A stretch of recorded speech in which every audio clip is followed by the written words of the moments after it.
Hey everybody, welcome to Technology 101, what it is and why it's awesome.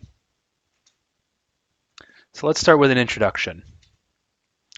First of all, I want to say thank you to everybody here for your time. Thank you, Mrs. Hatton. Thank you, Cornerstone, for having me. It's a pleasure for me to be here. I know there's a lot of other things that you guys could be talking about and learning about right now, and I appreciate and value your time. And I hope this is going to be a exciting presentation and discussion for all of us. So let's get into my background a little bit. So by day, I'm the Senior Director of Development at Pulsate. And Pulsate is a healthcare analytics company. And we work mainly with health insurance companies. And what we're trying to do at Pulsate is to, using our healthcare analytics, provide better healthcare for more people at a lower cost. And we do that by crunching all this data we get from the health insurance companies on their members. And specifically, what we're looking for are for folks, members of these health insurance companies that have fallen through the cracks. And by that, I mean people who really need health care that aren't getting the care that they need. And really, the goal there is to provide folks with the preventative care that's going to keep them well. And it turns out that if we can keep people healthy, it's going to be a lot better healthcare and a lot cheaper healthcare than if we spend our efforts trying to help sick people get better. And so we are all about looking for folks, especially folks with chronic conditions like asthma, diabetes, heart disease, those sorts of things that are not getting the preventative or sort of routine care that those folks need, and making sure that they get in there and get that care so that we can prevent major episodes, keep them out of the hospital, keep them healthy. And again, it's going to be better care and cheaper care. So anyways, I'm proud to be part of that team. I'm also the lead technical consultant for Action Display Services. I wrote all of their software. And here you can see Sean, who's actually the president there, using a touchscreen information center. And that's what Action Display Services does. We put together these touchscreen information centers for primarily health clubs and golf courses. And a touchscreen information center is, you can think of it like a big screen TV, sort of the combination of a big screen TV and an iPad. So it's got the visibility of a big screen TV and the ease of use of an iPad. And it allows these facilities to organize and display their information all in one convenient spot. And a couple of quick, neat things about this. First of all, it's completely free for the facilities. It's paid for by sponsors who run ads on the units. And people who are browsing this content, there's all sorts of content. It's completely customizable. There's things in there like instructional videos, tips and tricks, diet, nutrition, golf tips and tricks, schedules, news, announcements, specials, those sorts of things. But people can take that information with them on the go. So if they see a video that they like, or they see a schedule and like, oh man, I don't want to forget about XYZ coming up next month, they can actually, through these units, email the information to themselves and then take it with them on their mobile devices on the go. So that's kind of a neat thing. And I'm also the Chief Technology Officer for Events at Home.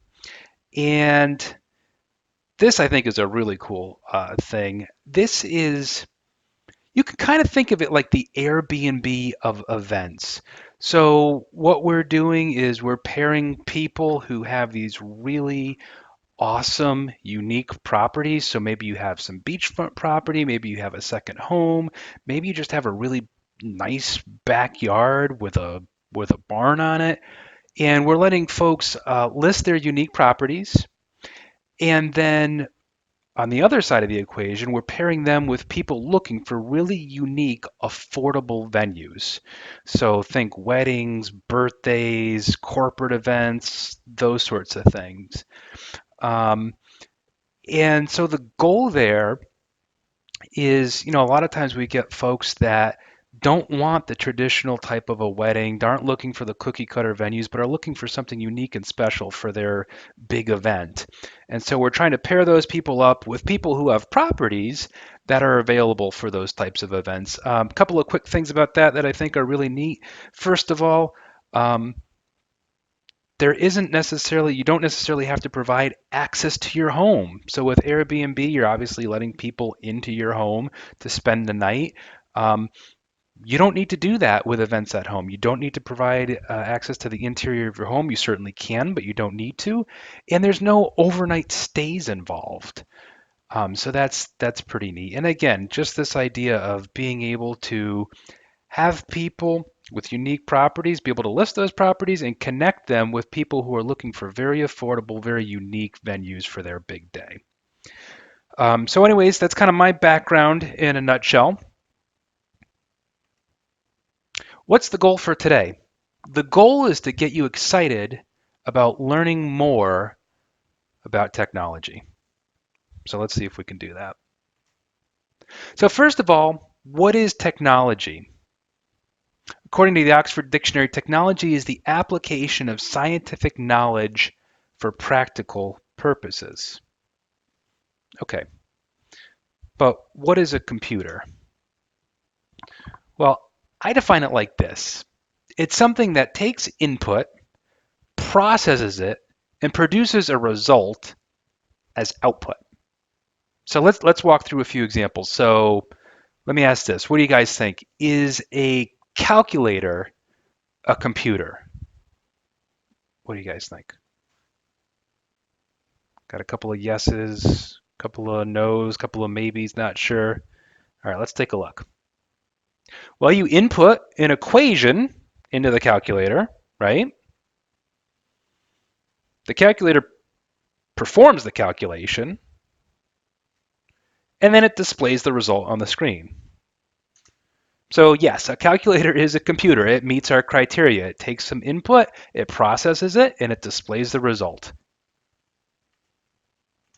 All right, here's a trick question. What about a person? Is a person a computer? What do you guys think? People computers? Yes, no, maybe, not sure. Let's take a look.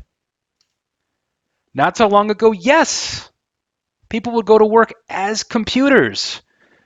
And I pulled up this interesting article from Wikipedia on the Harvard computers.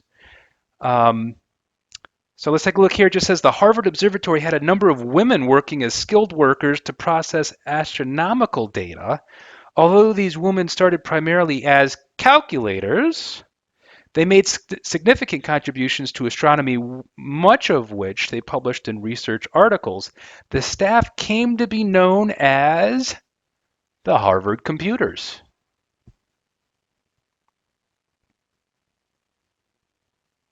All right, another trick question. Is a typewriter a computer? How many of you guys have seen a typewriter before? Seen, used? You guys know what a typewriter is?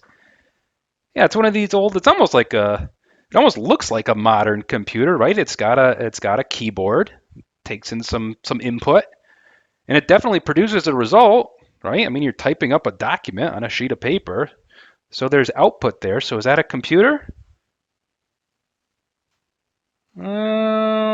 Not really. Why not? Any guesses? Why a typewriter is not a computer?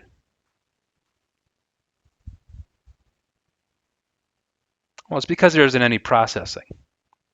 So what do I mean by that? Well, let's compare that to a word processor, which also, like Microsoft Word, or I think you guys are learning about that in this class, right?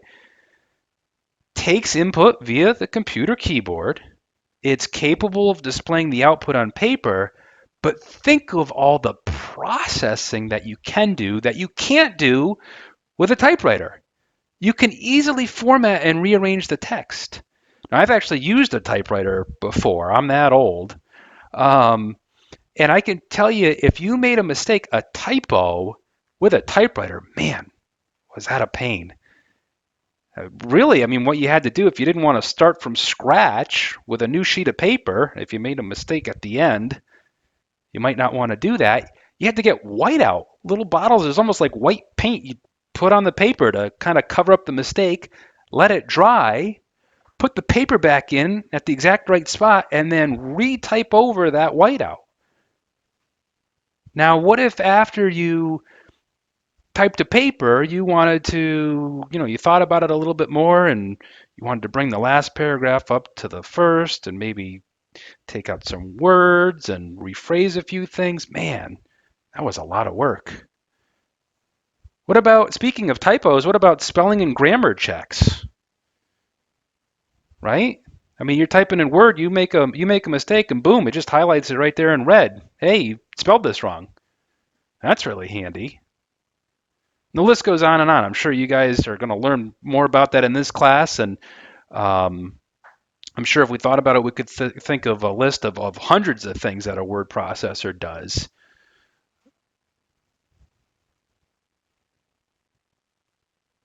So it's not always easy to define exactly what is and isn't a computer, but I really like Steve Jobs' definition. You see that movie Jobs? Anybody seen that movie about Steve Jobs, the founder and CEO of Apple?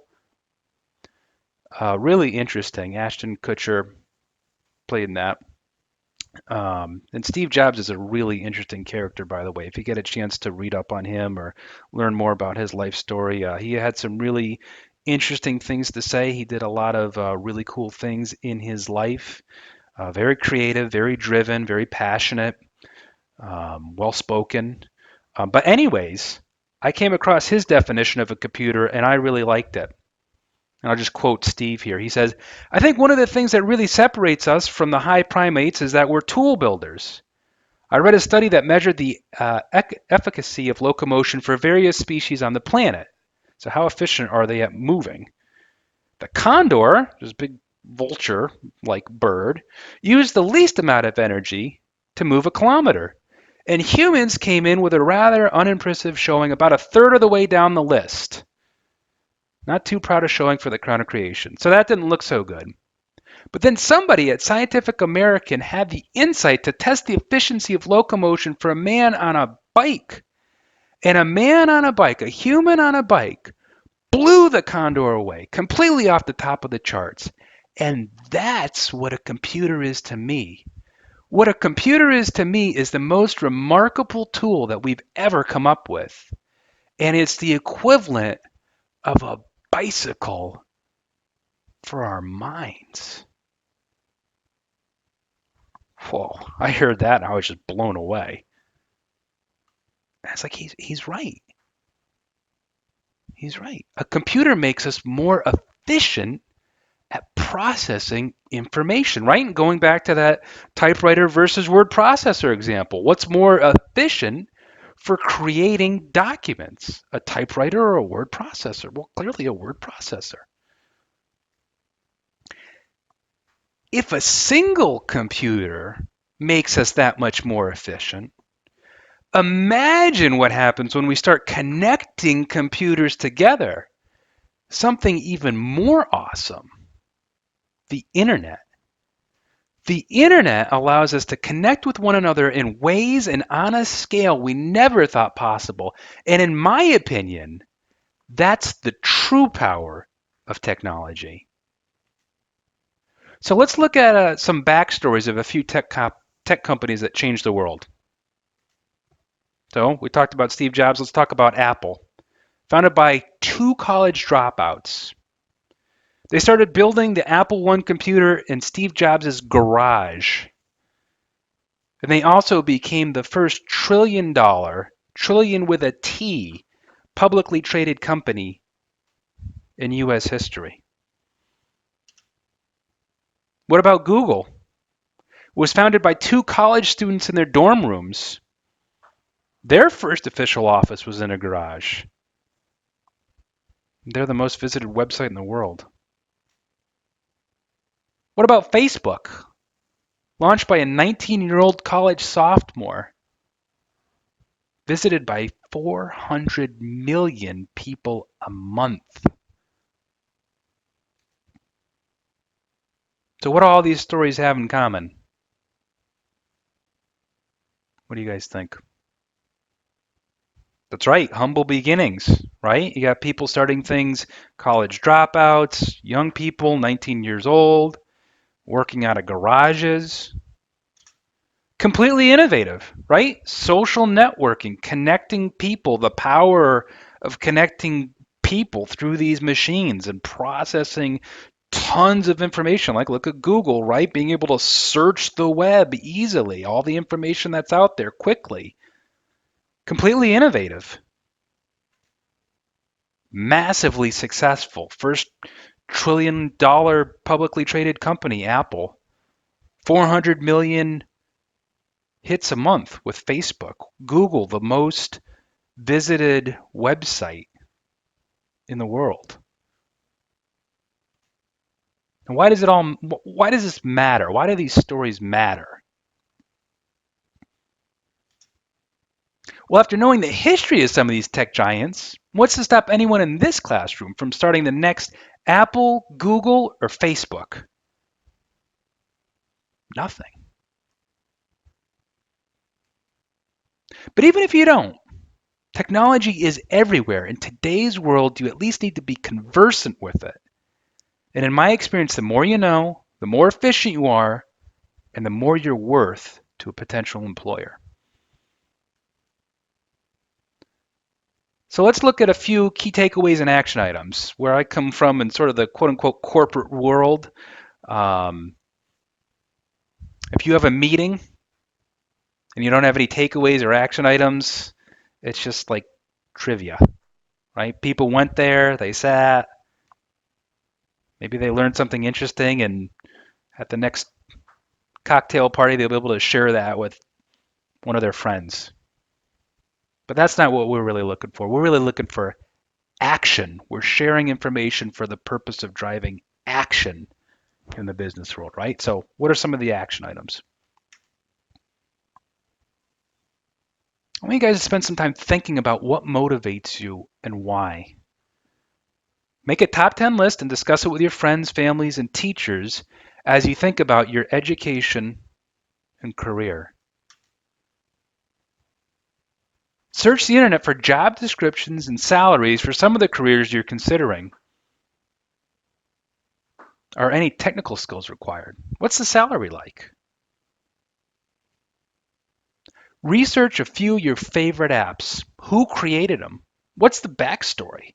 Did it start out as two guys in a garage? What can you learn from their experience? Come up with a list of 3 quote unquote $1 million ideas. In what ways can technology help you turn your ideas into reality? And remember, $1 million ideas are worthless unless you take action.